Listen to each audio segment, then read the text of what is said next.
Abonnez-vous sur notre chaîne YouTube Kadhafi Moumoudi pour ne rien manquer.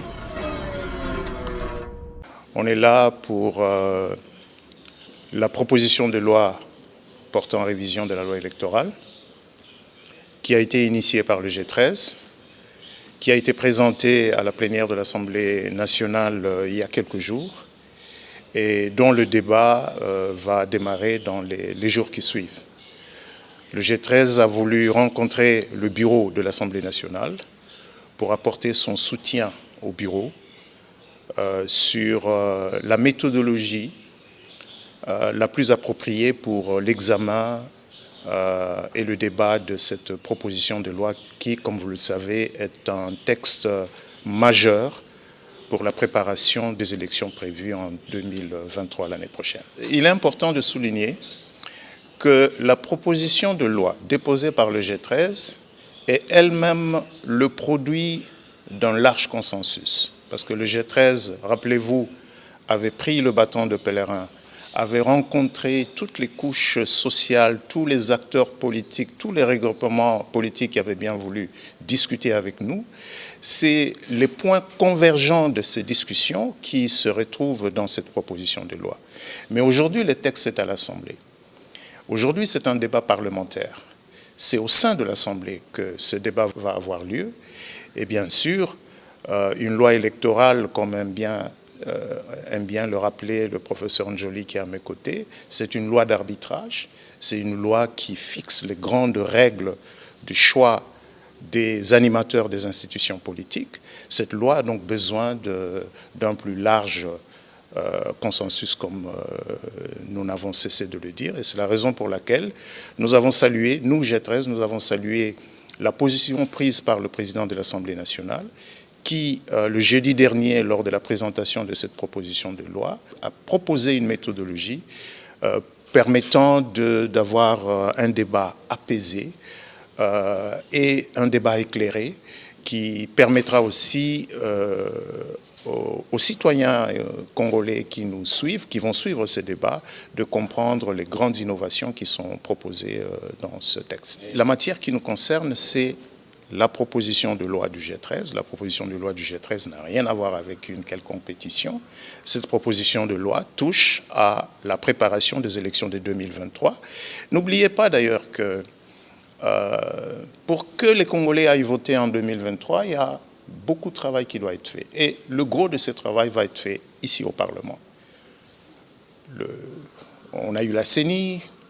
Aujourd'hui, nous avons la proposition de loi sur la loi électorale, mais il y a d'autres textes qui vont suivre. La loi sur l'identification, la loi sur la répartition des sièges. Si ces matériaux ne sont pas en place, comment voulez-vous que la CENI organise les élections? Et puisque tout le monde, en tout cas, les Congolais veulent des élections en 2023, pour que ces élections aient lieu, il faut bien que le Parlement soit alimenté donc les textes de base qui sont nécessaires pour l'organisation de ces élections. Abonnez-vous sur notre chaîne YouTube Kadhafi Moumoudi pour ne rien manquer. Toyaki, comme on a présidé l'Assemblée nationale, sima ya bo la kisito pe ko présenté na plénière mobeko wana oza komema biso na maponomi. Toyaki comme on a président et assemblée pour na to ebisaye que biso G13 to sepeli na itambuseli to pe démarche oyo ya zui ya ko pesa bongo ba groupe nyoso to pe masanga manso mazana kati ya parlement possibilité ya ko yebisa makanisi mabango na maye G13 a pesi yango. Mobeko ya kopono bato ezali mobeko moko ya lukumu mingi parce que yango nde ekoyebisa biso bayeba kokamba ekolo ezala bongo président ya république ezala ba députés nationaux ba députés provinciaux ba gouverneurs ba sénateurs.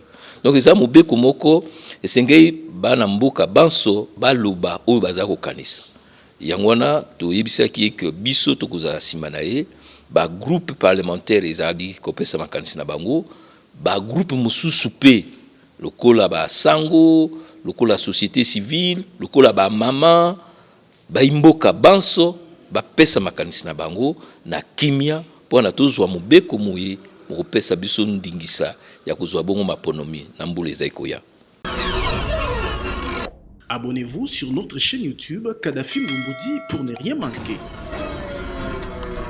Compte tenu du climat de méfiance qui existe à partir de ce qu'on a connu dans le passé par rapport au processus électoral, les CC et la CENCO qui sont convaincus qu'il faut un minimum de consensus pour des élections inclusives, crédibles et apaisées, a fait le tour en commençant par l'Assemblée nationale et on a bouclé le tour. Maintenant, on est revenu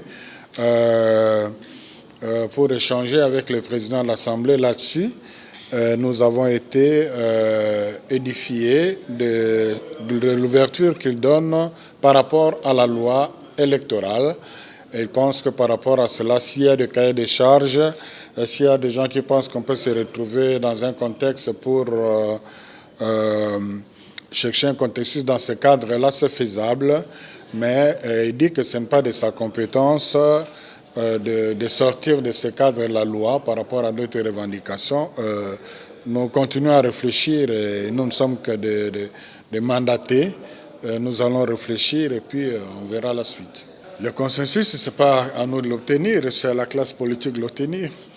Nous, comme Église, nous créons les conditions de faisabilité de ce consensus. Abonnez-vous sur notre chaîne YouTube Kadhafi Moumoudi pour ne rien manquer. Déclaration des députés nationaux, membres de l'Union sacrée de la nation, ici, représentés par le bureau des groupes parlementaires. Nous, députés nationaux, membres de l'Union sacrée de la nation, avons suivi, non sans surprise, la déclaration des députés nationaux du Front commun pour le Congo en rapport avec le processus électoral dans notre pays, la République démocratique du Congo. Dans sa déclaration, le FCC refuse de participer au débat et à l'adoption de la loi électorale et exige un dialogue en dehors du Parlement, lequel dialogue ne vise que la non-tenue des élections dans le délai constitutionnel et le partage du pouvoir sans le concours du peuple. À ce sujet, nous tenons à apporter à l'opinion tant nationale qu'internationale les précisions suivantes. 1.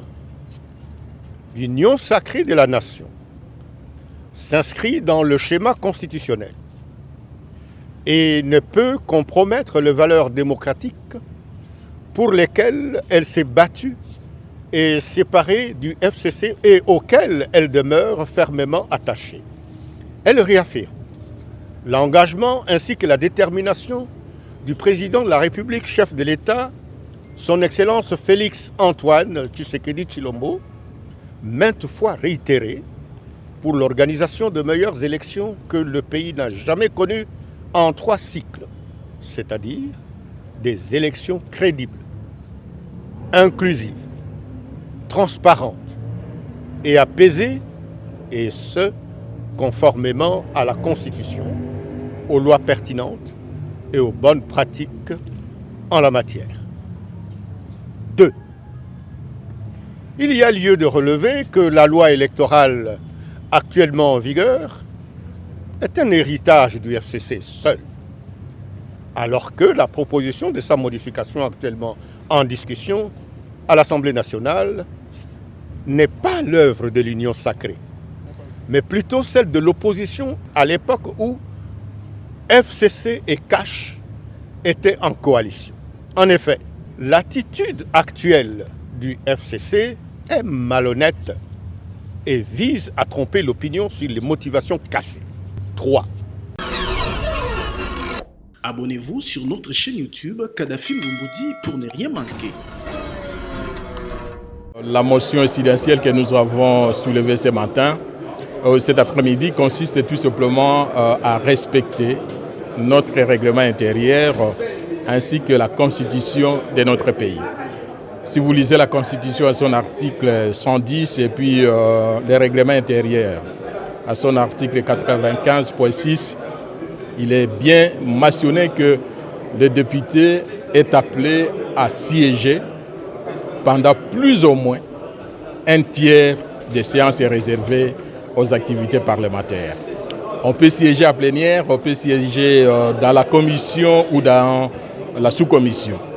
Donc, il est tout à fait illogique que nous puissions entretenir l'immoralité dans notre chambre, c'est-à-dire ici, nous avons des élus qui sont là pour représenter une circonscription et qui ne viennent pas participer aux activités de notre chambre. C'est vraiment une immoralité. En conséquence, nous demandons au bureau d'appliquer la Constitution et les règlements intérieurs de notre chambre. Donc, sans la loi, sans la discipline, nous ne pouvons pas aller de l'avant. Appliquer la loi, cela signifie tout simplement que ceux qui ont violé cette disposition constitutionnelle et réglementaire doivent être invalidés pour que leurs suppléants viennent le remplacer, parce qu'ils n'ont pas de temps pour représenter leurs électeurs. Abonnez-vous sur notre chaîne YouTube Kadhafi Moumoudi pour ne rien manquer. Député national azali moponami ya population. Ceux qui toyaka a en Assemblée nationale, eza poto représenter population na biso o ya pesi biso mandat. Oyebi bato ebele bazoluka ete bakoma ba député mais bakomi ba député te. Mais ceux qui population a pesi confiance oya a en Assemblée nationale ko représenter ebongi oya kakosala misala oyo baponi na tina na yango. Ezate que baninga bazana misala awa yo zana cité ozana makambo mususu ou soit ozana mobembo et puis otiki charge nyonso na baninga ke bangonde basala yo osala kate ozo kaka mbongo soki ozana problème bafutela yo basoins médicaux bafutela yo indemnité de transport bafutela yo logement alors que ozo travailler te pour la population baponaki yo. Yango tosengi na bureau na biso ete ba meka ko sala ko calculer présence na mutu moko na moko pe absence na mutu moko na moko poto yeba ete banani babuki mobeko poto leka kotia bango pembeni de façon que ba suppléant na bango ba ya ko remplacer bango. Abonnez-vous sur notre chaîne YouTube Kadhafi Moumoudi pour ne rien manquer.